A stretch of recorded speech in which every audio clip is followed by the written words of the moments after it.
Bonjour à tous, nous poursuivons avec un nouveau Pérec, le troisième Pérec de Masechet Sota à la Mishnah Aleph, la première Mishnah.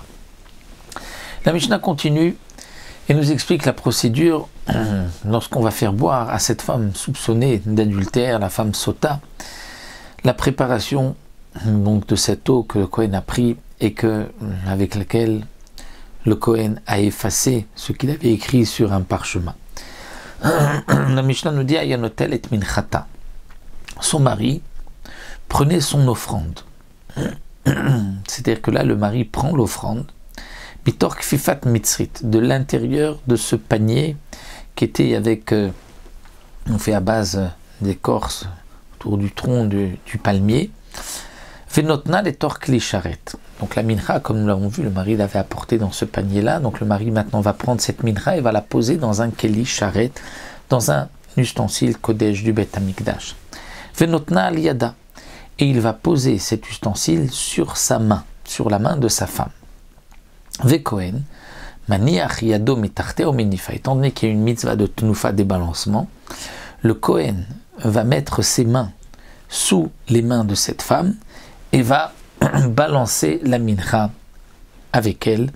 Donc avec cette femme, le balancement se fait aux 4 points cardinaux en haut et en bas. On soulignera la question du Yerushalmi qui pose, mais comment le Kohen peut poser sa main et toucher cette femme? Est-ce qu'il n'y a pas eu une interdiction? Plutôt c'est une femme mariée.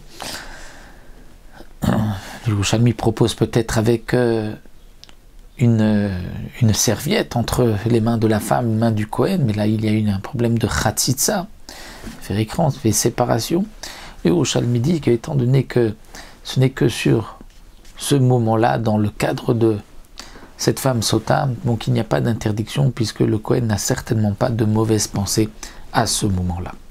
Donc ici, la Mishnah nous explique que jusque-là, c'est le mari qui s'occupe de la mincha, puisque ce n'est qu'à partir de la kmitza, du moment où le Kohen va prendre une pleine poignée pour brûler de cette mincha sur le misbéach, que c'est le Kohen qui doit le faire. Mais prendre cette mincha, la mettre dans le kli charet, donc la sanctifier, et ensuite la donner au Kohen pour les tnufa, ça c'était encore le mari qui le faisait.